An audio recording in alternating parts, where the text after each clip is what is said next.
Are we muted? Well, now. Welcome home, or welcome everybody at home. And then on the next page, the book reconciliation coming down to the same balance after adjustments and outstanding checks with a $0 balance. And you'll see a refund. For example, some of the things we were up to in March, we got a refund from Invoice Cloud, which is where you pay your water and sewer bills online. I should say utility bills online. They had been charging us a $15 fee for nothing, as far as we could tell. We asked them, why have you been charging that? They said they didn't know, and they gave it back to us, $720. We've been paying that for quite a little bit. And then, you know, the other miscellaneous adjustment was that bounce check, which actually that person, they actually ended up paying back the next day because it was a bank error, not a customer error. So that's the treasurer's report, March 2022. Up on this screen is the auditor's report, March 2022. I almost left the winter scene up there. I know this is an important fact of this report since it's been so cold recently, but since the 80 degrees came out, I changed it to a spring setting. So in March, city expenses outpaced revenues. In the month of March is what that's supposed to say. Revenue was 1.044 million, expenses 1.998 million. This continues the trend of two things. One, expenses outpaced revenues for the first quarter of the year. It's pretty much been typical practice since several decades now. And then also these totals are much higher than usual. You would usually see numbers like $300,000 or $400,000 here. But they're much higher due to the sewer plant and mostly the sewer plant and partially the meter project.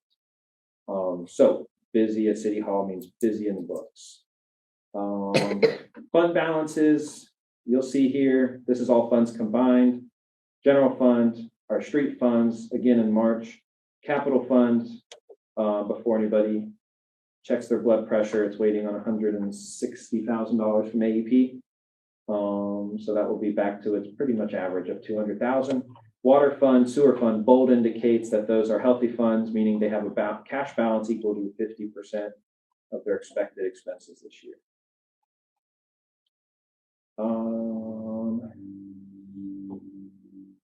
I think I need the keyboard to zoom in on this one.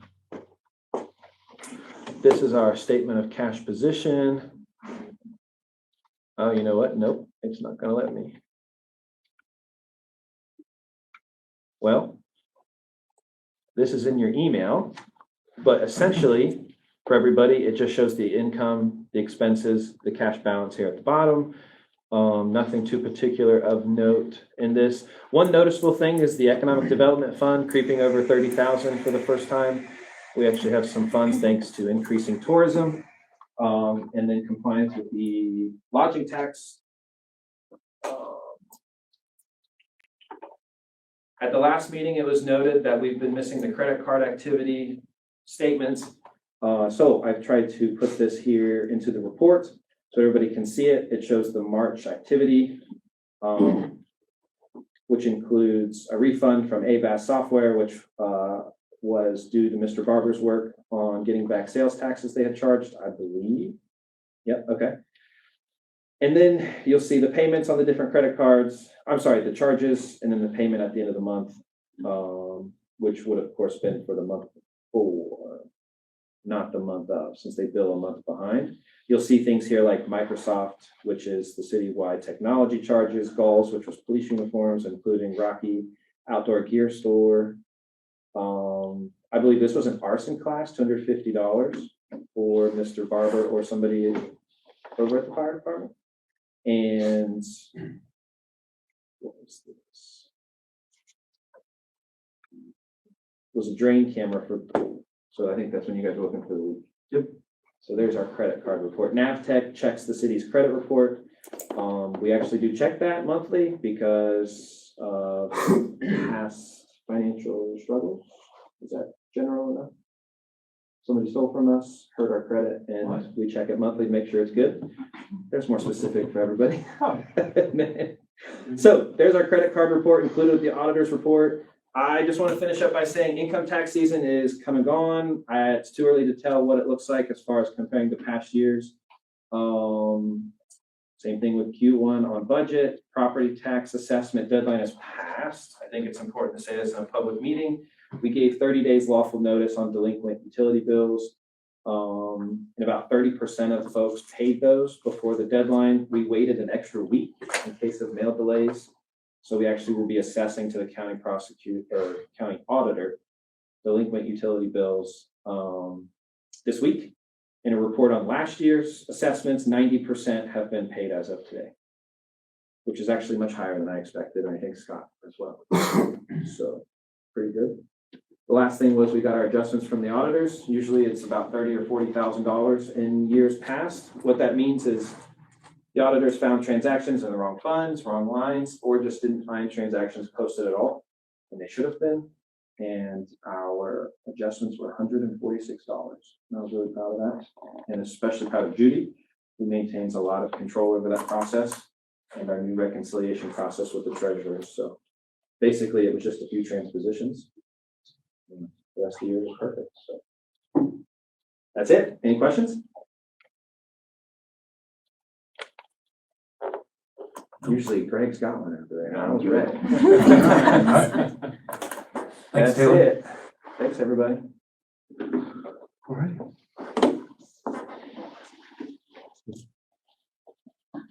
Citizens' comments. Oh, mayor's court and roll. No, Mayor's it's court. gonna go on the auditors. Oh, yeah, we're motion to approve the auditor and treasurer's report. Mr. Booth? Yes. Mr. Clement? Yes. Mr. Duffy? Yes. Mr. Sherman? Yes. Don't have a mayor's court report and roll call. I will tell you this, like you said, you'll see the funds collected going down a little bit because of a lot of the people that are unable to pay. So rather than put more fines on them and put them in a bigger hole than they're already in, we've been doing some community service instead. So that's why you're gonna see that go down a little bit. So it's not that our guys aren't doing their work. It's just the fact that when someone's homeless or can't pay, you can't, what's the old adage, you can't get blood out of a turnip. So there's no sense in putting more on them. So have they been reporting to you, Scott? Has it happened? We've had two So far? one couple days in a row, and then we had a second today. Okay, good. All right. That's all I have there.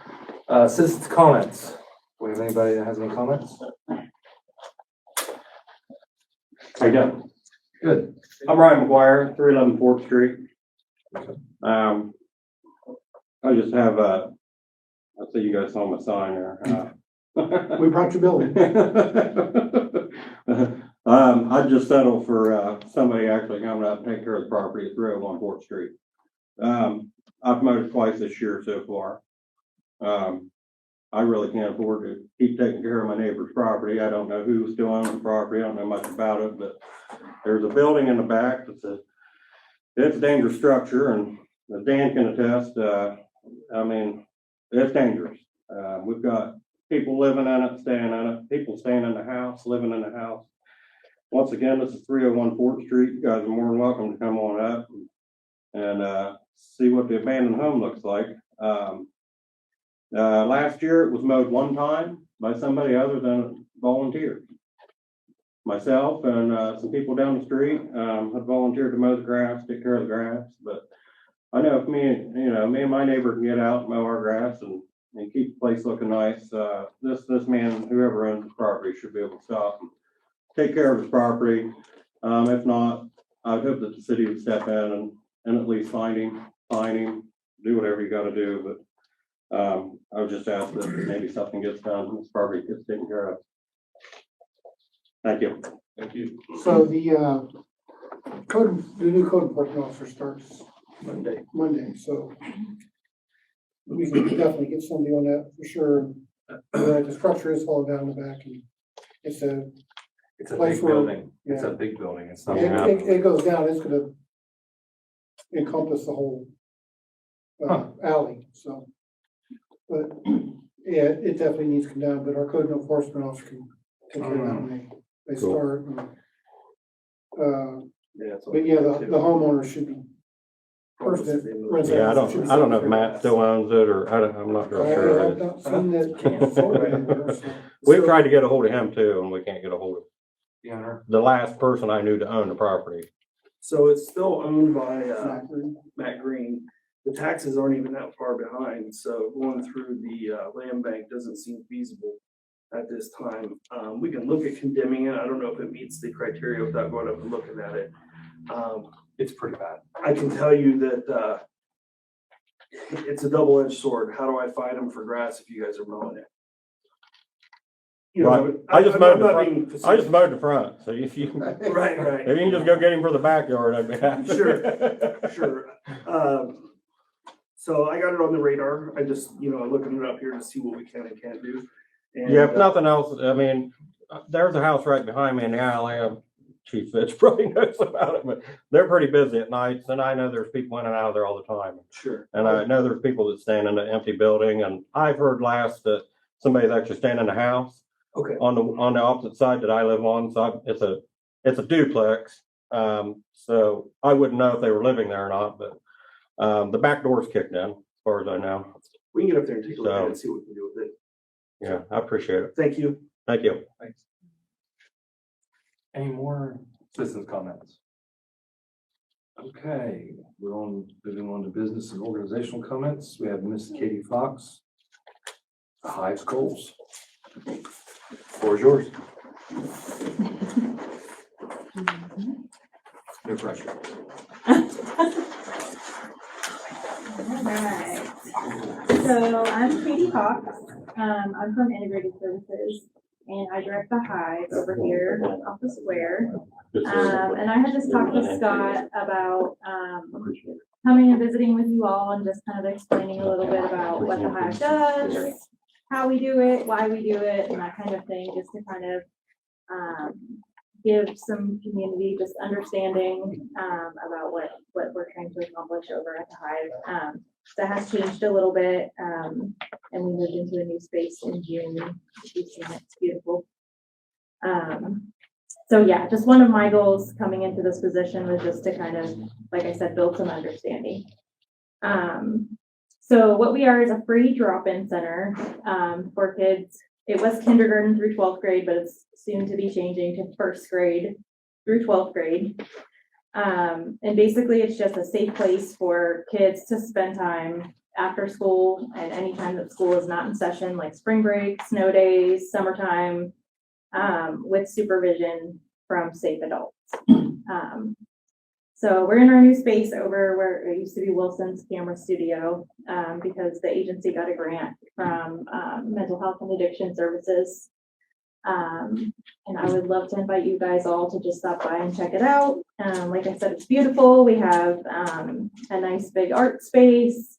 We have space for music, other types of recreation, games. We've got a pool table, a full kitchen, and like a small gym area, which is really, really nice. And it's in the perfect location because we're just right in between the library and the park, so we can utilize all of those like community spaces. So what we do at the Hive is we just provide like flexible activities and allow kids to make choices about how they want to spend their time. So artwork, games, cooking, and trying to mix in some like life skills and responsibility in there. We have grant funding to provide food resources. I think our funding probably says healthy snacks, but what we are providing dinner to the kids that we have. And during the summer times, it's more like breakfast, lunch, and dinner. So we're feeding them a lot and also sending them home with food if we know that they don't have enough at home. We've got around 150 kids that have registered with us since June. So quite a few kids, and it seems like every week we're getting more and more kids. So now our daily average is like between 30 and 40 kids a day. So we're pretty busy over there.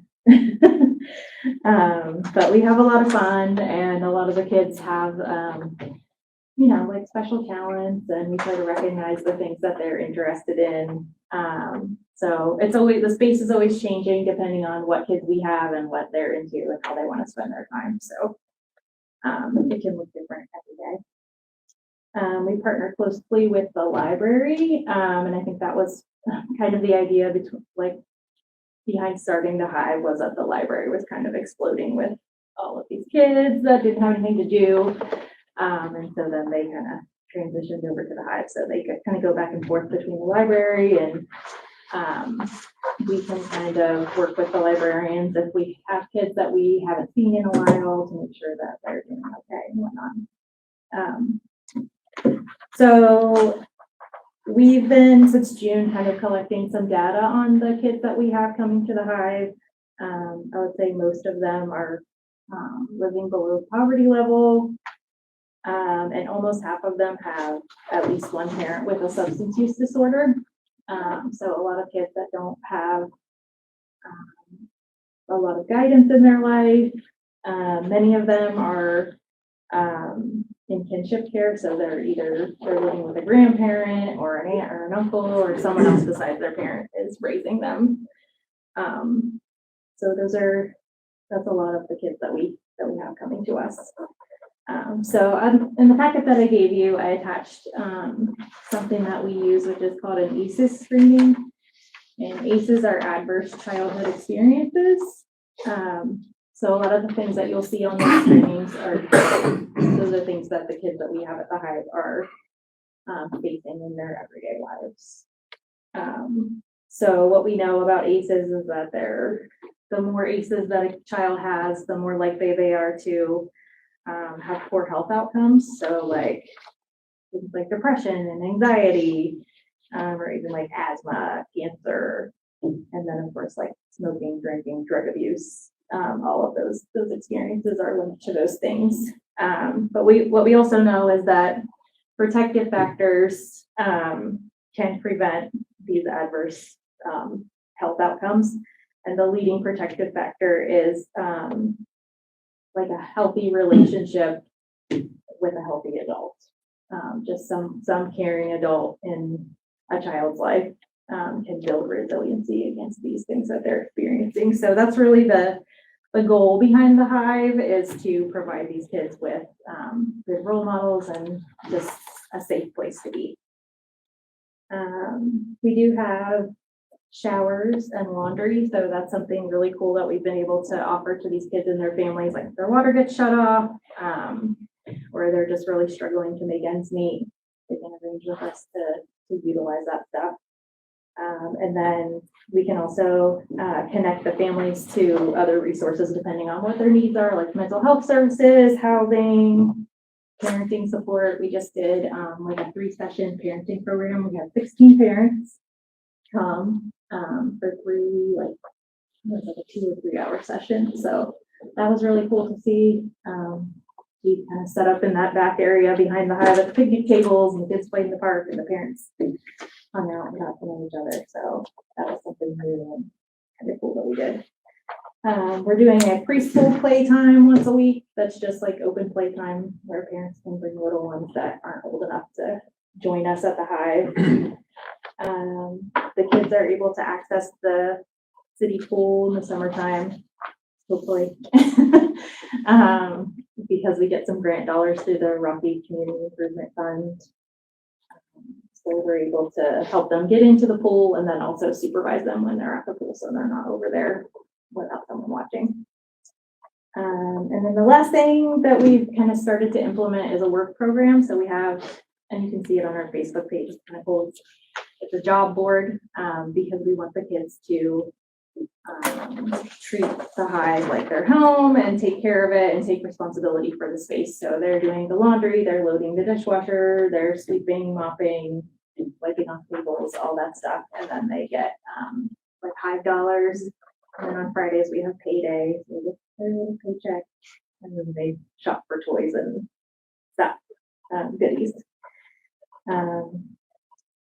And hopefully, we're hoping that this summer we'll be able to also invest back in some of our youth, like some of our older kids that are kind of aging out, and maybe some kids from Tri-County to come and work with us, like, supervising the younger kids and going to school with us and stuff, so that we can just kind of keep our grant dollars with youth. So, but like I said, I would love for any of you who are interested to just like stop by and get a tour. We have a kid that's a designated tour guide. So I'm just gonna check out what we do. Do you have any questions? Okey-dokey. Thank you very much. Yep, thank you. I appreciate it. It's nice to know what's actually going on there. Yeah. Well, I will say that there's been some kids that have broken into the kitchen building, and I just want to let you guys know that in no way were they ever affiliated with the High. Totally different group. So I'm glad to see that they got structure over there, and you guys have structured events for them. Yeah. That's important for children to have structured and busy hands. Yeah, we just try to make a balance between letting them, like I said, make choices and then also holding them accountable for their behavior. And And that's especially important. because, and we do have people calling saying like, kids are doing this or kids are doing that, and we can't be sure that they were necessarily Hive kids. They Right. might have been, and we do want to know because we care, like, and we, it affects the community, so we do want to know about it because if they are Hive kids, we can keep them accountable for. I guess that's, one of the things I want to clarify too, because that was one of the biggest things when Katie and I met is, whenever the Hive kids are outside, it's the other kids who aren't a part of the Hive that are jumping on the veterans monuments and doing all sorts of other things, and it's just automatically associated as Hive kids doing it. And it's just, majority of the time, that's just not the case, and the Hive kids are being supervised and everything else. And it's just by proximity that it's all getting lumped into one. And that was just the biggest thing, I guess, that I learned out of that. And then also, last time I talked to you, we're still in the process of getting staffed up in PD and getting our new guys, once we get back up on our feet. We mentioned, and as Officer Adams mentioned, coming by with the new guys and during your prime time, and then when they release time, when you guys shut down and they're going down the street, just being there to kind of intermingle with the kids and get to know them and let them know that PD is not the enemy and all that good stuff. So Yeah, absolutely. Yeah, I think that would be really nice and helpful. thank you. Great, thank you. Thank you, ma'am. All right, next on there. Jen LaRue. Well, and Jen Seifert, so you have two Jens. It's got Jen, and it says Jen LaRue, New Leaf Marketplace. Oh, well, thank See? you. Yeah. Well, so We got Jen and I, Jen. yeah, it's Jen and Jen. There you go. JJ.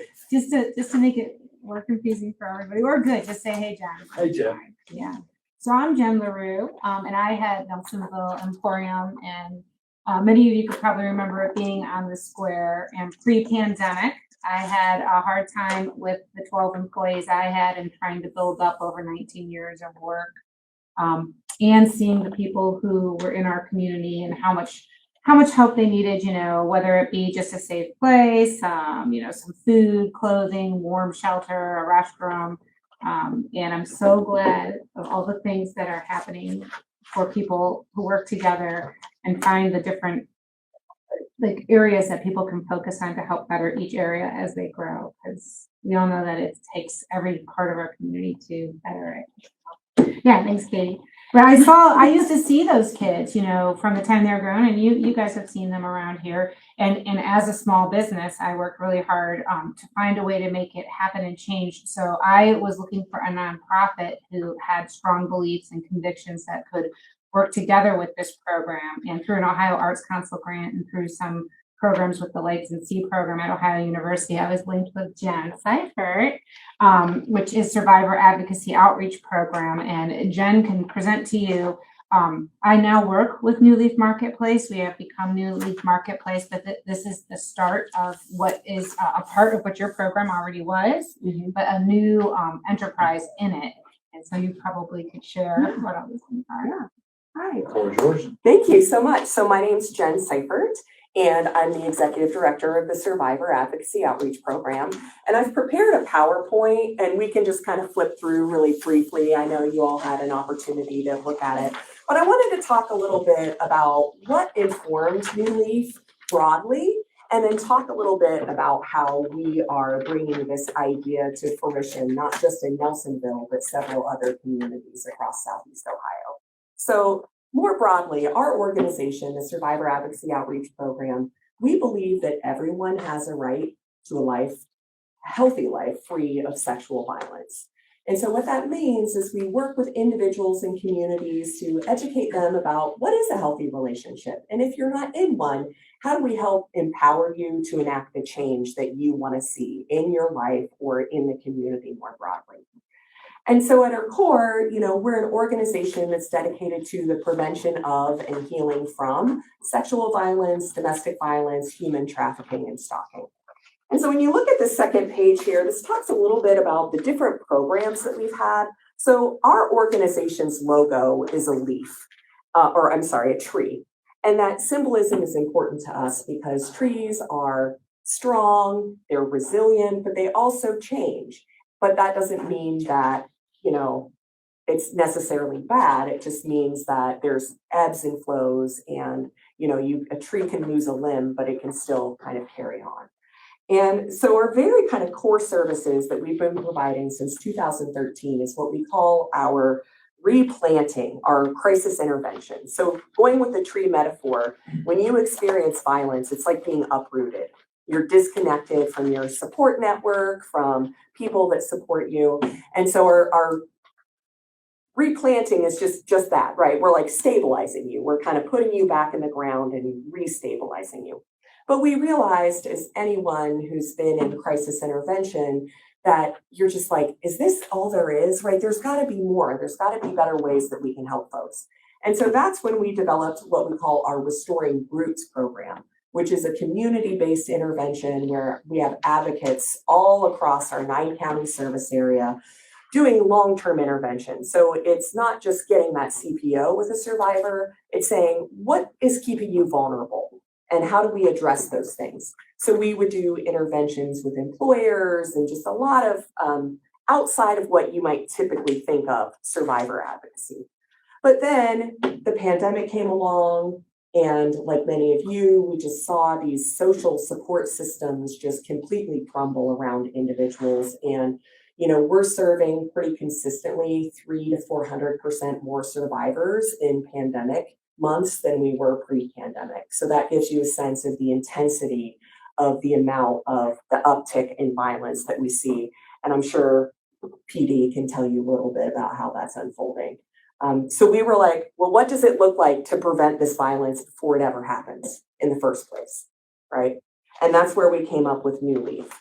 And so when you look at our direct source, like our Restoring Roots direct service program, these are all the types of things, and it's a little more traditional survivor advocacy. So we operate a 24/7 crisis line. We respond to the hospital 24 hours a day, 7 days a week if someone's experienced sexual violence. And we actually just added Jackson and Lawrence County to our service area. So now we're covering what's roughly a geographical area of about 4,800 square miles. But then, again, back to that metaphor of like, what does it look like to go upstream? How do we prevent this before it ever happens in the first place? And so when you look at these charts, this one here, this is according to the Centers for Disease Control and Prevention. When you provide economic empowerment and support to women and girls by strengthening economic supports, that prevents violence before it ever happens. Turn to the next page, domestic violence, you're going to start to see a trend here. Second to last, again, to the CDC, when you strengthen economic supports for families, that prevents domestic violence and intimate partner violence from occurring. Next, adverse childhood experiences like Katie detailed. How do we prevent those? Number one, strengthen economic supports. Are you seeing a trend? We're going to turn the page. How do we prevent substance use disorder? It turns out that economic deprivation and extreme poverty is a risk factor for substance use as well.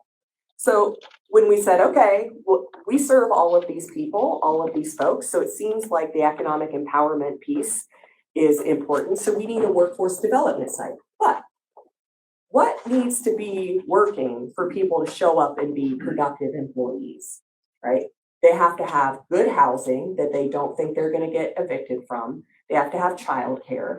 They need to have the appropriate support services in terms of substance use recovery, counseling, therapy, transportation. And so we started with this workforce development piece, but then we're like, we've got to build all of these other pieces around folks to ensure that they can show up and engage in work, right? Because if all those other things aren't really settled, it's really hard to show up and at work and be productive. So then when we return to that literature, we're like, okay, so what makes healthy, productive humans that are able to get good jobs and rejoin the community to be healthy, productive citizens? Well, that led us to the social determinants of health. And so if you've all heard about this, I won't bore you with the details, but essentially what we know is that at least 50% of an individual's health outcomes, we can track back to your zip code. It doesn't have anything to do with whether you smoke or your diet or exercise. 50% have to do with socioeconomic factors and the physical environment of your neighborhood. And so when you look at social determinants of health, again, you see socioeconomic stability, which is on this page. You see access to healthy food. You have exposure to trauma and all of these different factors. So we as an organization then unified all of these different pieces and brought them into what we describe as new leaf communities. So within walking distance, individuals have 2 years of free housing. It's within walking distance of living wage employment, counseling, therapy, recovery meetings, childcare. All of this is designed to really dive deep and help people address the factors that keep them vulnerable to relapse and re-victimization.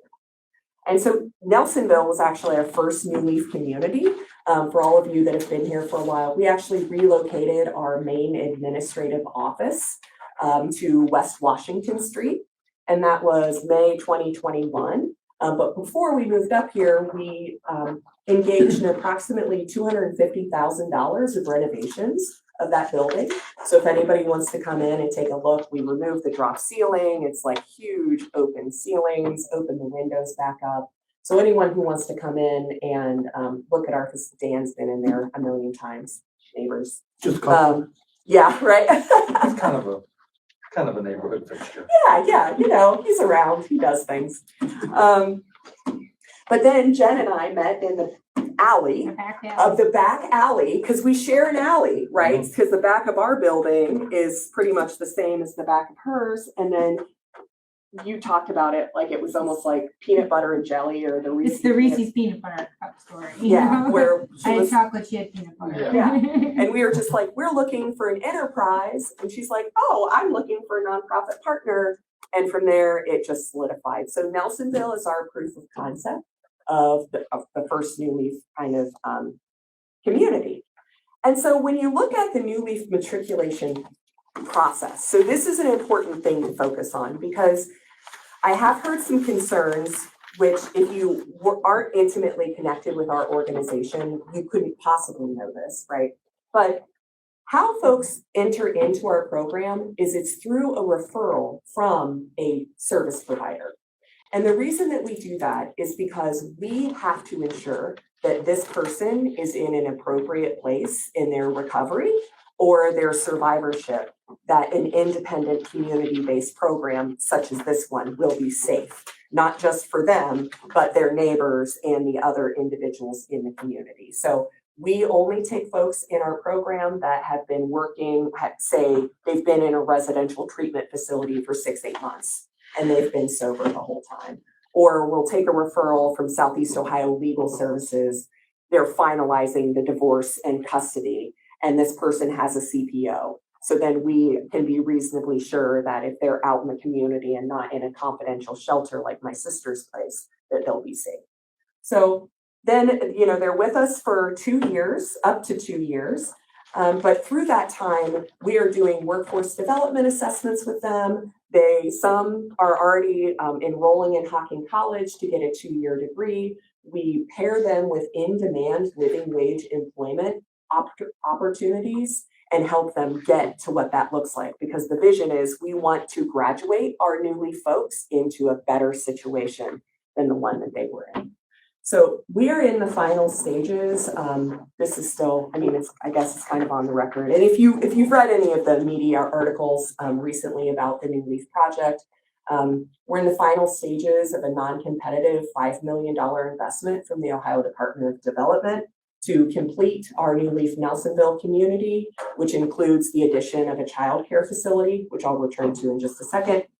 And then also building a New Leaf communities in Gloucester and Athens. And so each community has all the same components: housing, childcare, workforce development site, all of those pieces. Folks in the workforce development site, they earn $15 an hour. That's income that they are paying taxes on in the community that they're living. That's money in their pocket that most of them are spending here in Nelsonville.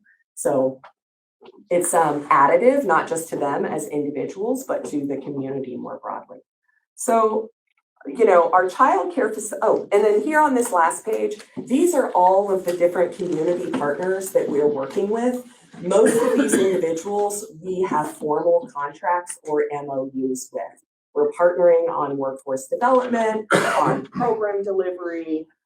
We're leasing facilities from them, or they're funders, and this actually isn't everyone. This is just kind of our most recent smattering. We probably have another 15 or 20 local, county, and even statewide partners that are helping on this project. So I just wanted to come here and open it up for questions, because I know you all have probably seen there's changes, signs are coming down, new things are going up, and just give you the opportunity to ask questions about anything that might be concerning. I do know that one thing I've gotten some community feedback about was our recent acquisition of a property on East Washington that we plan to be our first Type B home childcare facility. And so what we're doing is, instead of childcare centers, because you have to have lots of staff and lots of enrollment, we decided to do Type B homes. And they're easier because it's fewer children, and we can be a lot more flexible on the demands of the families, right? Because when you have a childcare facility, adding an hour on either end implicates 10, 15 staff. And then when we were talking with our colleagues in our program, a lot of them really preferred home-based. They didn't want to send their kid to a big childcare center. And certainly in the times of COVID, that's not particularly safe. So we are in the process of acquiring 97 East Columbus, which is going to be our first Type B home childcare. It's zoned R1 and, well within kind of the zoning code as it currently exists as a Type B home. So that's kind of where we are. But then if you want to see how we care for our facilities, I think 55 West Washington is a good example. We take pride in our facilities. Even the ones that we rent, we want it to feel like a home. We want it to look nice on the outside. We want our colleagues to be proud to live there. And, we take a lot of pride in making it feel like a home, even if we happen to be the owners. So, and I have also our residential services manager, Renee is here. So some of you might see Renee in kind of dealing with utility type questions and concerns, but that's pretty much it. So did you want to add anything? Sorry, I do the spiel a fair amount, so y'all are probably like, ooh, she's done this before, because I have. But any questions, concerns? No, I'm glad you came in and cleared up what New Leaf is. There's been a lot of questions in the community, and nobody really knew. So I definitely appreciate you coming in and setting the record straight about what you are and what you're there for, right, and what you do. Well, and for that confusion, I should own part of it, because as our first proof of concept, we were trying to figure out how all these pieces were going to fit together exactly. So we were like, oh, maybe we're going to do this. And then people would maybe hear that little piece, and then we'd switch directions, but we never we're able to go back to that person and be like, oh, we actually kind of changed directions here. So then it just kind of spun up, a lot of, what the heck are they doing? There's a lot of And things- misinformation out there. Well, There always is. And we were an active participant sometimes in that, just because we'd say something and then people, what was part of an iterative process of program building, it might have seemed like, oh, they're going to do this. And it was like, no, that was what we were thinking at one point in time. But, anyone who builds new things that haven't existed before, it's very iterative, right? You try one thing and then you're like, oh, that's not going to work. And then you kind of shift. So. Absolutely. Yeah, but the vision is that we're going to have at least about 20 to 25 employees in each New Leaf community earning $15 an hour. And, at this point, we're recruiting heavily from Nelsonville specifically. So it's a little complicated though, just because some folks we do really relocate to other communities, but that's because it's not safe for them to stay where they were living before. So anyone who's familiar with recovery knows that a lot of times you have to remove yourself from those influences, and it might not be safe for your recovery to stay in a particular community. But I think our next two folks that we've recruited are Nelsonville, and we're working to develop partnerships with the high school as well to get a cohort of recent grads who might otherwise not have a great foundation, right, to explore what their potential is, that those are the folks that we're going to be bringing into New Leaf. So the real vision is that these are folks that are from the community, many are living here, maybe a couple here and there might be from another place, but that's because of safety or sobriety reasons. Okay. Any questions? What are the guidelines as far as the childcare in the residential homes? I mean, are there age limitations or number of children that can? Yeah, so it can only be up to 6 children at a time. They don't live in the residence, right? So it's just like any other childcare. They are going to be there when their parent or caregiver is engaged in therapy or work or whatever else. So 6 children, and it depends on the ages of how many you can have. You can only have so many that are under the age of 2 there at a time. And, there's some rules about that, but yeah. Typically geared towards younger children. Yeah, so it's 12 and below. As part of our summer childcare, we actually have a partnership with Camp Raw, Rising Appalachian Warriors, where our youth are going to go out there for the entire summer. So all of our New Leaf and even our staff's children, we've opened up free childcare as a benefit to our staff as well. Do the kids have to stay in or on the property while they're? Yeah, so the things that you will notice about that property that we're going to do, we need to replace the roof. And we want to put on like a metal roof and, one that's going to last us a while. We are going to build a fence just to create like a safe, kind of around the backside, just to make it a safe, keep the youth kind of contained. We might add some playground equipment. But other than that, it's going to keep looking just like it does. We're going to repaint and, that kind of stuff. We're taking a tree down that is looking a little between ours and Peter's place is looking pretty precarious. But other than that, it's going to keep looking just like it does. Very good. Mm-hmm. Thank you. Yeah. Anyone else? Thought it was age 6.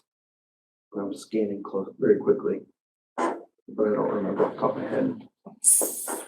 How old the youth can be? Mm-hmm. Yeah, so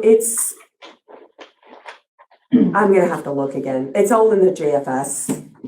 I didn't bring it with me, but it's younger kids, essentially. Yeah, I thought B and A was up to 12. So, but either way, whatever it is, I know we were in the ballpark there. Right. And then another question came up, and I went and looked at it today before the meeting. There was a concern brought up about off-street parking, but you guys are in compliance. You have it behind the garage. Right. Back there, I went back and looked at it, and it's gravel, which doesn't meet today's code, but that was grandfathered prior to the code because that's a really old house. Sure. So it's not a problem. So it's something I wanted to share with you. Sure, yeah, it's not a problem for us. There's actually a little driveway right there beside the house. Yeah, there's a driveway too. Mhm. Yeah, got all sorts of stuff back there. Funny story about that is the people who lived there before raised in child daycare for my kids in my house. Yeah. For years. And Renee, can you help me with the name? We did ask the siblings that own it what they would like the house to be named. So we're gonna have a plaque made soon. And what is it? It's their last name right in the safe house. yeah. So that's gonna be the name of the location, and the oldest son, Chris, I believe, texted and was just very touched. That was a level of closure that he didn't know he needed, but him and his siblings really enjoyed being able to name it in honor of their parents. So they are within the zoning, everything's good? They are, I know once, Jim came over and we talked, I had to print it out because I don't remember off the top of my head with the zoning officer being out. And we talked right through it, and, they clearly did their homework first, and they were well within. I don't remember the age. Range off the top of my head, I'd have to print it again or look it up again and make sure, what it is. But, there's a Class A requirement and a Class B requirement. Single family home is a Class A requirement, multifamily home is Class B. And we talked, if she wanted to change to a Class B, then she would have to go through the zoning committee or zoning board if they ever wanted to go down that route. Okay. And so for right now within Zone B, they are good to go. So, and then all the, and she knows the regulations better than I do, because I think Harry's in on that one and, or has part of that. And because you said children's service, you knew all the rules better than I did. Yeah, so job and family services, Yes. we're in conversation. COAD is actually helping us meet the licensure requirements, and our attorneys, of course, read Yeah. through all of the code to make sure, and we are not interested in doing anything illegal. So just let that, but And that was to pretty- our knowledge, right? Yeah. We're trying to cross our T's and dot our I's, because it doesn't serve our families to not do our homework and set up a program that doesn't work for them or doesn't serve the community, frankly. So, And they did a really good job on their building on Washington Street that they've already done, so. Good deal. That's what we like. Thank you. I know Bill told me, he's like, "You're making me look bad." Well, there's a lot of potential in Nelsonville, there is. so, also, this is just amazing to me, all the people who work together and make things happen, so, right? Yeah, sure would be nice if we clean up Eagles building. Had to go there, didn't you? That's He's a walking code violation. We're a work in progress. Thank you, Jen. Yeah, of Thank you. course. And I will leave some of my business cards for anyone that wants to reach out. And if any community members have any questions, please send them. I'm happy to talk with anyone to help, explain kind of our vision. And then we also are going to have a advisory committee for each single New Leaf community. So if anyone is interested in joining that advisory committee, that's going to help us make sure that we're implementing this programming in a way that's consistent with the community, we are taking volunteers, and it is a paid position. So if you know anyone that has community expertise, it's important to us to value that also with some compensation. You're not going to get rich doing it. It's symbolic, but just so folks know. All right. Yeah, I'll just leave these over here if anyone wants to. Yeah, thank you. Thank you very much, you ladies. Thank you very much. You answered a lot of questions. Great. Everyone, thank you. Yeah. All right. With that, we're on to committee discussions. Dog park. Thank you. Dog park. Thank you. So the dog park committee met the other day. The biggest takeaway is they're putting together a drawing to get a rendering printed out for fundraising. And the renderings, well, it'll just be a rendering. The group pretty much has a rough idea. Again, it could change, but and that way they're gonna start fundraising. The first fundraiser is gonna be on June 17th up at the square, Yappy Hour. and it'll have a band and the Athena weenie. They're gonna have a special hot dog with a half a weenie with peanut butter sauce for the hot dogs and for your dog. So there'll be a fundraiser for that. And actually, the Athena weenie guy's gonna, That's for the dogs. they're actually going to, the Athena weenie guy's actually gonna donate part of the proceeds from your event as well to the dog park. I'd say So, Dan and food. so that'll be our first one, and they're getting together a list of all the other or they want to do a fundraiser a month throughout the remainder of the year. So Betty Jo had a really cool idea about doing, for October, doing, costume contest. So there's a costume contest coming. There's going to be a tail. That's for the dogs, Tony. Tailgate. I caught that. I like that. Tailgate. There's gonna be a tailgate. Yep. And there's gonna be some other ones. I know that, they're also gonna be doing a fundraiser at the, music festival in June as well.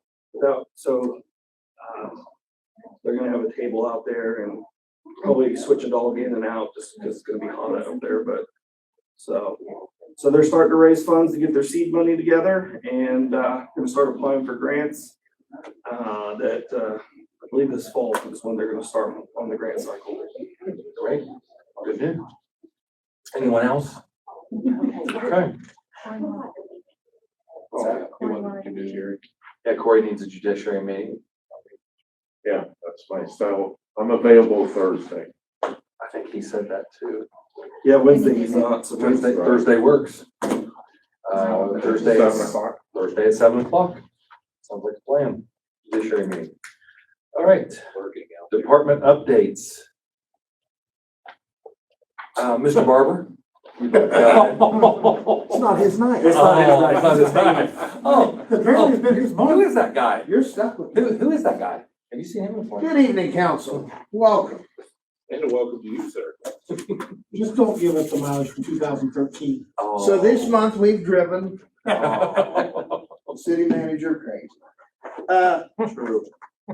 So briefly, the updates are for the month of April, 26 traffic citations, 17 physical arrests and charges, 16 warrant arrests and requests, and 13 additional charges filed through investigations. All individually totaling up 56 and 82. This month has primarily been spent on restaffing new officers. It's trying in a sense, but it's very exciting. I think we have an opportunity to, the choices we make here in the next and have made in the past month is going to shape the focus of Nelsonville Police Department for the next, foreseeable future. I'm really excited about the people that we have coming in. Officer Nathan Takazik started on the 13th. Robert Deerdorf on the 18th, and Cody Gilbreth, which I think you all got to meet Cody tonight, except for Mr. Booth, that was giving back to the community in a coaching manner, which I appreciate, sir. Is there a road coming? And but no, the new guys are great. They're very enthusiastic. We got them equipped. Everything's going well with them so far. We got guys training them that's kind of excited in that role. So I look expect big things from them moving forward. I don't know if I should talk about the two officers that I believe the city manager will be speaking to you about and asking for permission to hire on a provisional basis. But when he does, both of them. Oh, yeah. Go ahead, chief. That's great. Just go ahead. Yeah, you can go ahead and nominate him now if you want. Yeah, sure. I would like to formally nominate Officer Troy Smith and Morgan Tippey. Troy Smith is, both these individuals are currently members of the Coolville Police Department here in Athens County. Both are certified through the High Peace Officer Training Academy. I believe Mr. Smith is 24 years of age and Mr. Tippey is 25 years of age. Mr. Tippey hails from Washington County in the Belpre area and Mr. Smith from the Coolville area. Mr. Smith is Rodney Smith's son, if any of you know the sheriff, and they both have aspired to have long careers in law enforcement. I've met with them both times, or multiple times. They both have taken the civil service examination. They both have scored passing scores, well above passing. Actually, they both scored very well on the test. I've interviewed them, and they've done. They're just doing really good as far as they're definitely who I would recommend. They'll fit right in. Their personalities, their demeanor. They have a lot of motivation, and they worked at Coolville for a while now, and they feel like it's time for them to move on and work in a full-time capacity. They work primarily as a part-time capacity in Coolville, although they put a lot more hours in than I think they probably get paid. But they're very eager. They're very excited about the potential opportunity to work here. But again, I would like to, of course, Mr. Frank has also met with them and has met them and recommend them for hire as, I assume we do it as a provisional or because they passed their test. Well, you said you interviewed them, so Yeah, they'd be permanent. well, however that's to work. I mean, I would like to hire these guys, of course. Tippey Smith. Motion to hire Officer Tippey and Officer Smith. What's that? Oh, Officer Smith, full-time, So Yes, Troy Smith. full-time, Troy Smith. full-time, Yeah, not full-time provision. Full-time, provisional, no provisional. no provisional, Just full-time. Okay. That's full name, Troy Smith. yeah, not a football player. And you made a motion to do the We're kind of- call roll? We're ready to call the roll, Okay. ma'am. Mr. Clement, yes. Duffy, Yes. Mr. Sherman. Yes. Mr. Booth. Yes. I think it's kind of a piece of all. Motion to hire Officer Tippey based on the recommendations of Chief Fitch and the city manager, as a full-time officer. Just for the record, full name, please. Morgan, Morgan. Yes. You have a second on that? Yeah, I'll say. Thanks, Dan. You're welcome, Mr. President. Mr. Duffy, Yes. Mr. Sherman, Yes. Mr. Booth, Yes. Mr. Clement. Yes. All right. so thank you.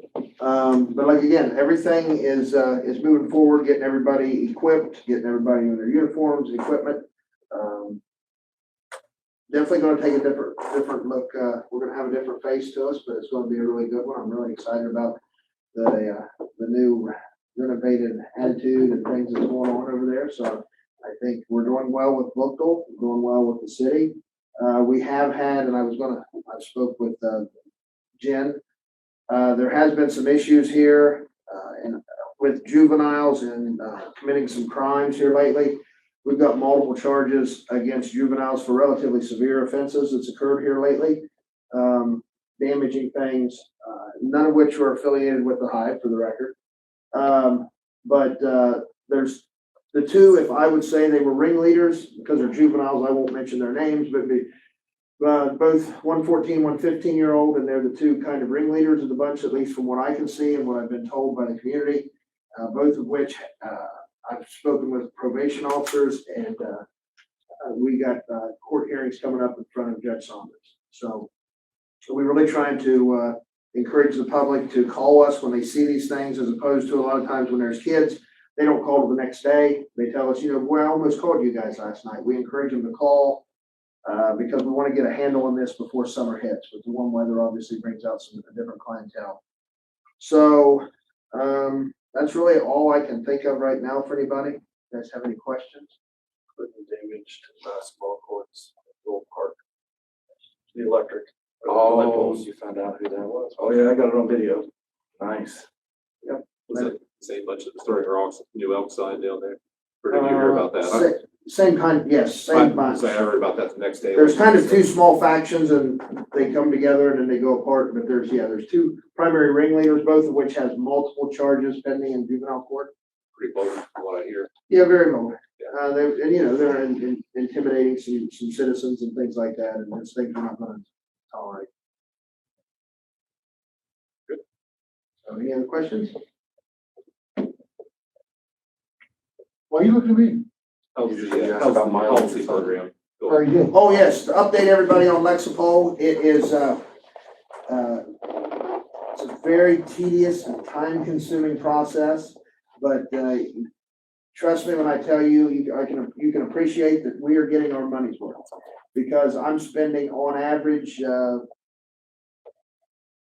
12 to 15 hours a week on a Zoom call with the lady that's assigned to coordinate this. And that's just, on Zoom, on face-to-face. And I'm spending on average 2 hours a night reviewing the stuff that we're doing and sending it back to her. There's a lot of back and forth on the policies and procedures. But it is definitely going to be a nice product when it's finished. Once they got everything up and running, we got the initial preface, mission statements, all that kind of stuff, the terminology, everything laid out. So I'm hoping by October it will be 100% rolled out. We're getting ready to roll out in increments of about 5 policies. We're getting ready to roll the first ones out, and then hopefully they start going a little faster.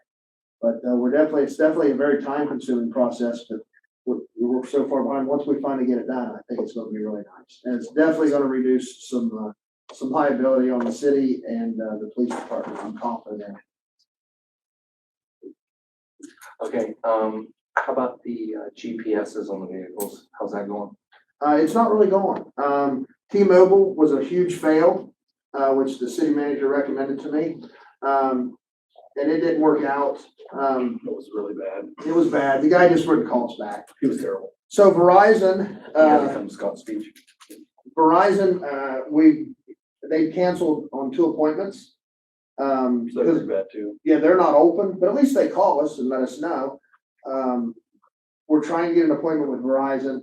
They say they got what we want. I just want to see it. And then bring it back and present it to the city manager and let him make the determination if that's exactly what we want. So it's coming, but to be honest, it's kind of taken a back seat To everything else. the past few weeks, just trying to get bodies in cruisers. Also, one last thing from the administrative side, do you have all your POs into Judy yet? Yes, I do. Actually, I put a number of them through today. That's an interesting program. It's a little. Bitch. It's a little involved. You gotta see me in the morning. It's a just so little you know. involved, because it kind of slows things down a little bit, the progress, but, we have a department that's handling that, and that's their world. It's not mine, but it is on my list of things. Slows down, huh? Thank you all for your time this evening. Hey, one more that I want to say Oh. too. How about payments on the website? Did that ever get done? I know we. Oh, through a while yeah, back. for mayor's court Yeah. fines. Do we have that They, capability? yes, they're sending demos to Jessica. Nice. So she's going through some of those, and that will be a big, we get lots of people stopping in afterwards. Yeah, absolutely. Yeah, well, people that don't have cash. Yeah, Oh, we get a lot of those. I'm sure. Thanks. Thank you all. Thank you. That's like almost favored taking credit for your bus. Yeah. I took no credit for the POs. Personally. Yeah. All right, guys. All right, so we are moving on to, we have second reading of ordinance 28-22. I'm sure there'll be a referendum for it. Ma'am, you just. We are. I'm not right to the PO system. Oh, I know. An ordinance authorizing the use of APBs on city streets. Any council discussion on this matter? Motion to adopt? Second. Call the roll, ma'am. Mr. Sherman? Yes. Mr. Booth? Yes. Mr. Clement? Yes. Mr. Duffy? Yes. Just one thing about this. Let's make it real clear. You cannot put your children on the ATV and ride them around town in front of you. Okay? So make it real clear, because I saw that today and I'm like, you're just gonna ruin it for everybody. And also, one thing to reiterate, the decibel noise. Listen, the decibel noise, that's factory exhaust, people. So if you're coming down through town and you've got loud exhaust, you will be nailed, okay? Don't ruin it for everybody. That means you too, down there. Can you add to that as well? The bicycle path, is not, is a bicycle path. It is not an ATV trail. Or a golf cart path. Right. Amen to that. I don't have a golf cart, so there. But just don't abuse this. So on the bike path, there's signage not to have it, Right, right. So if you're caught on the bike path, you will be ticketed. If you have loud exhaust, you'll be ticketed. If you abuse the rules, you'll be ticketed. I got trucks with louder exhaust than ATVs. Well, I'm just saying, you know. They should be taken. All right. All right. Okay, moving on. Just wanted to make that really clear. I mean, people just let this work the right way, if you can. All right, ordinance 34-22. I need someone to introduce it, please. I will. Thank you. An ordinance approving wastewater treatment plant Phase 2 Change Order 1 for Nelsonville Regional Collection System Project and declaring it an emergency. Whereas the city of Nelsonville has entered into a contract Phase 2 wastewater treatment plant, whereas several changes to the contract are recommended in order to complete the contract, whereas the change will increase the contract price by $49,179.41 and is summarized as attached in Exhibit 1. Now therefore be it ordained by the Council of the City of Nelsonville, Athens County, Ohio as follows. City of Nelsonville hereby approves Change Order 1 for the Phase 2 wastewater treatment plant contract as described in Exhibit 1. The contract price will be increased by a sum of $49,179.41. The following changes are approved. A previously unknown water well was found on a property under the proposed site of the new structure. A certified specialist was brought in to properly abandon the well and file paperwork per health department requirement. The contract's price will be increased by $2,127.50. The presence of existing utilities under the proposed site of the new clarifier structure required additional geopiers. The contract's price will be increased by $2,161.32. Temporary power was required on site while coordinating the AT&T and AEP move. Existing power was not available from the pole at the road. The price includes manpower and equipment associated with the generator. PERC has agreed not to charge for fuel to run the generator. The contractor's price will be increased by $35,840.59. Push-button lock sets will be added to the doors per city's request. The contract's price will be increased by $9,050. City Manager Scott Frank shall have the authority to enter into, accept, and/or authorize the contract change order for Phase 2 wastewater treatment plant contract as shown in Exhibit 1. This ordinance is being passed as an emergency measure pursuant to Article 4, Section 4.09 through 4.11 as an emergency and in the operation of the city government and is necessary for the immediate preservation of the public peace, health, safety, morals, or welfare of the city, and this ordinance shall be in full force and effect upon its adoption. Duly enacted by council on second reading, the 9th day of May, 2022. Okay, since we didn't have enough to pass it tonight, we're gonna leave the emergency on it. Correct. And therefore, it will be passed at the next reading. Correct. And be able to be passed. Okay. All right. Moving on. Ordinance 35-22. Need someone to introduce it, please.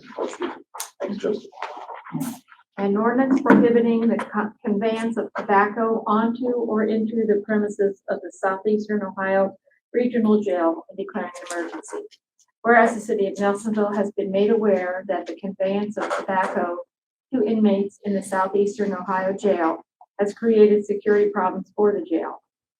Whereas the city now desires to enact an ordinance prohibiting any person from conveying tobacco onto or into the SEORJ and to make such prohibited act a misdemeanor offense. Now therefore be it ordained by the council of the city of Nelsonville, Athens County, Ohio as follows. Illegal conveyance of tobacco and/or tobacco products onto the grounds of a detention facility. No person shall knowingly convey or attempt to convey onto the grounds of a detention facility any tobacco and or tobacco products.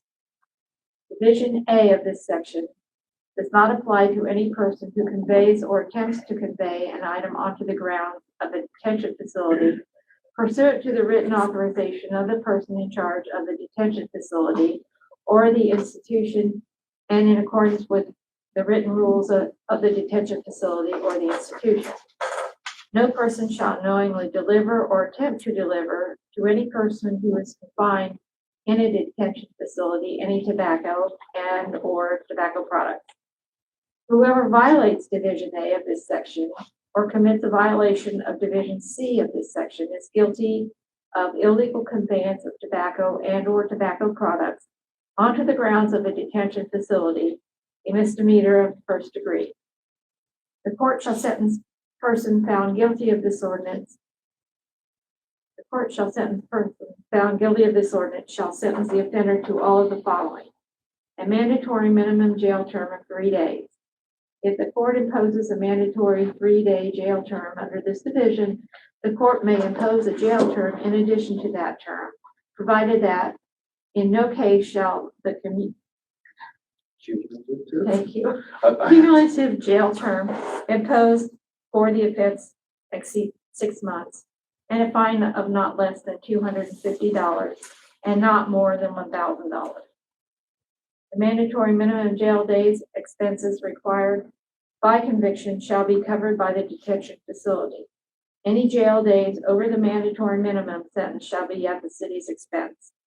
This ordinance is being passed as an emergency measure pursuant to Article 4, Sections 4.09 through 4.11 as an emergency in the operation of the city government and is necessary for the immediate preservation of the public peace, health, safety, morals, or welfare of the city, and this ordinance shall be in full force and effect upon its adoption. Duly enacted by council on second reading, the 9th day of May, 2022. Wow. You outdid yourself on that one there. All right. Drink of water. Yeah. Water, yeah. Yeah. I said everybody just go ahead and take a drink of water.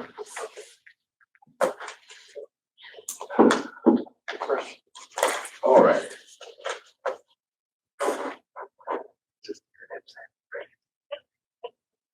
All right, ordinance 36-22, need someone to introduce it, please? I'll introduce it. Thank you, Justin. You're welcome, Mr. President. An ordinance accepting a $5,000.00 donation from the Baird brothers for pool upgrades and thanking them for their generosity and raising number 300 Parks and Recreation Fund by $5,000.00 and declaring an emergency. Whereas the Baird brothers donated $5,000.00 to the city of Nelsonville for pool upgrade. Whereas the city would like to accept the donation from the Baird brothers and express sincere gratitude for their thoughtfulness, kindness, and generosity. Whereas the city desires to raise the number 300 Parks and Recreation Fund appropriation in Fund number 300-800-33020 pool repairs by $5,000.00. Now therefore be ordained by the council of the city of Nelsonville, Athens County, Ohio as follows. That the city of Nelsonville accepts the generous $5,000.00 donation from the Baird brothers for pool upgrade. The city auditor shall raise the number 300 Parks and Recreation Fund appropriation in Fund 300-800-30020 pool repairs by $5,000.00. The clerk of council is directed to send a copy of this ordinance to Baird brothers. The city of Nelsonville expresses their sincere gratitude for Baird brothers' extreme thoughtfulness, kindness, and generosity. This ordinance shall be passed as an emergency measure pursuant to Article 4, Section 4.09 through 4.11 as an emergency in the operation of the city government and is necessary for the immediate preservation of the public peace, health, safety, morals, or welfare of the city. And this ordinance shall be in full force and effect upon its adoption. Duly enacted by council on second reading, the 9th day of May, 2022. All right. And last but not least, we have amend the agenda to add resolution 2271 to it. So moved. Thank you, sir.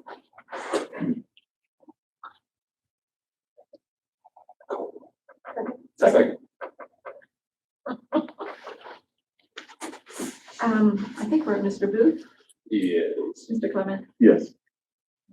Yes. Mr. Sherman. Yes. All right.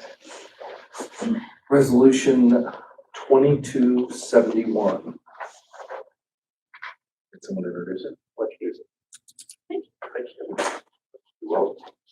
A resolution supporting the Tunnel to Towers event and sponsoring the event, thanking the organization and its organizers for heroic support of Nelsonville. Whereas the city of Nelsonville, Athens County, Ohio hereby submits this written agreement to participate, to support and sponsor the Tunnel to Towers 5K run on May 1st, 2022 in the city of Nelsonville. Now therefore be it ordained by the following authorized persons that this agreement for the Tunnel to Towers 5K run on May 1st, 2022 is hereby approved. Funding has been authorized, agrees to the above terms and conditions regarding participation in the Tunnel to Towers 5K run on May 1st, 2022. Duly enacted by council this 25th day of April, 2022. Okay. Any council discussion? How much is the funding? Is it 1,500 or 2,000? 1,000. 1,000. Is it sponsor level? And everybody knows what the Tunnels to Towers is. Okay. All right. We'll adopt. Okay. Second. Mr. Clement? Yes. Yes. Mr. Sherman? Yes. Mr. Booth? Yes. All right. Okay. Let me get that. Do we need to do anything with this? We need to send it in? Or No. it's just- Okay. Take a drink there, Chief. You all right? You all Everybody right? hydrate. Yeah, that, It has been a long that's meeting. fine. Marathon. Ooh, she's got ice in there. It's a mixed drink. What's wrong? Okay. Read about them things. Okay, city manager's report. Scott, the floor is yours. Excuse me, sir. City manager's talking. Apologies. So our pool repair, it will be complete on May 27th. We got bumped just a little bit waiting for the approved monies. But the last part of the repair will be done May 27th. We'll get her filled up that weekend. Expect to open the 1st of June. The pool manager job's out on Indeed. We've had several applicants so far apply. Haven't started sifting through yet, but we are generating interest. The utilities crews have been out doing normal operations, patching as weather permits, and their normal operations, mowing, water lines, and so forth. This Sunday, Tunnels to Towers, it's gonna be a big event. I believe, would you say, Harry, over 40 apparatus? 40 is a good number, yeah. 40 apparatus is gonna be everywhere through town. Last number I heard was over 400 participants. And so it's gonna be a big event. And there's gonna be folks everywhere, so come out, support, and come check it out. It's gonna be good. So really excited for that and all the support that's coming, giving back. Leslie's really done a really good job on this, organizing it and putting it together. And I'm sure she's ready for it to be over too, but just because it's a lot of work, but she's really done a good job. And everybody's fire guys have been helping her a bunch. I know police, fire, utility guys, we all have something to do with it on Sunday itself. But it's gonna be a good event. So if you can make it, come on out. And pending any of your questions, that's really all I got for this meeting. You're welcome. Wow. Susan's hand gets a break over there. All right, well, we're to the good of the order. Mr. Clement. Yeah, I'm sure there's nothing council can do about this, but there's been a lot of talk about the fuel prices in Nelsonville. compared to surrounding communities. Yeah. A lot of 40 cents difference. speculation why it's that way, but nobody really seems to know. I have no idea how it works. I don't either. But it's 40 cents cheaper in Logan or Yeah. more. Yeah, go to the first exit where the high school is, It's real cheap there. that's 40 cents cheaper there. Yep. You don't even have to go all the way up to Wendy's. And it's a real shame that Athens County, one of the poorest in this area, It's got the highest cash has prices the around. highest gas price. Again, I don't know what we could do if there's anything, a conversation, a letter, but it's It's really kind of bad. strange. Yeah, It's bad, it's always been that way. It has. Yes. and that's all I have. All right. Thank you, sir. Mr. Booth. Oh, we're going the other opposite direction tonight. Yeah. I gotta go to the orders. It does. I really don't have anything other than, I'm looking forward to the Tunnels to Towers event, so, Mr. Sherman can live up to his challenge. Oh, my goodness. What did you do? He broke his leg. I was in Brady fell training. out. I was in training and did something to my ankle. Well, raining. You drop a Story, holo. I'm sticking with. You dropped a holo. Well, I'm very crestfallen that we will not be able to I know. complete our challenge. Well, I was gonna ask you some stuff this later. Well, it's up to you now. No, I'm gonna see if I can borrow his golf cart to drive around and hydrate people with a couple cases of water. Who's golf cart? Yours, Sure. whatever, if you don't mind, sir, Mr. President, Oh, I don't like that. for the better of the city. Definitely not on the bike path. Yeah, stay off like that. Well, I put Duffy's name on it, I don't care. There's already enough public records requests out there. Yeah, stop it now, Dan. I'll wear me a skin wig, be good to go.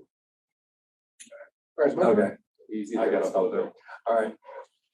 Mr. All Sherman. right, so, unfortunately, I won't be able to participate. I've done something to my ankle and my leg's all swollen up, but, maybe next year. But I also want to say that our camper event's coming along pretty good. That'll be the 18th, right after the doggy thing. And, in June, we have 13, almost 14 campers signed up. And a lot of them are out of state, Florida, Michigan, Delaware, Pennsylvania. Possibly, we do have a person coming from Virginia and possibly another, so if her friend comes, that'd be about 15. Oh, we can have another, what's, friend of So- Susan's, okay. So, which would be, There you go. what we did last year was 15. And then, so we hope to get maybe hopefully 20, Nice. 25. Good for you. So, yeah, Good job, Dan. and Thanks. all the proceeds to all that goes to the Jeff Arms firefighters scholarship. Good deal. Thank you. No, thank you. Okay. So later this week, the governor and lieutenant governor and one of the main directors up there is coming to Southeast Ohio to announce some big investment spending that they're gonna do down here in Appalachia. That'd be great. But they're not coming to Athens County, Forest County down here. They're going to all the counties around here to have a town hall, but not Athens County. Just thought I'd share that. So I'm gonna go to Hocking County and watch it up there When is that? Thursday. During the day or? even- Yes, during the day. Okay. Very good. Say what place? At 2. At the theater in Logan. Good information. Okay. All right. My good of the order is just, the city is looking better and better. I see the guys out all the time. The park, I saw that they've been mowing. I thought that the Nelson Commons Park looked outstanding, looked great. It's nice to see that. They're constantly on the move. Everyone from police officers to firefighters to street workers to sewer, water guys, whatever you want to say, and they're getting the job done. So a big thanks to all of them. So, except for the firefighters that blew the horn tonight at me and scared me half to death. Other than that, You're very jumpy. oh, it probably looked like I got electrocuted. I'm sure it was a great laugh. Tell me there was video of such a. It was shocking, put it that way. So other than that, that's all I have. Is there anything else you'd like to discuss? No, sir. Okay, all right, motion to adjourn. So moved. Second. Second, third. Oh, let's see. Mr. Booth, Yeah. Mr. Clement. Yes. All right, Mr. Duffy. Yes. Yes.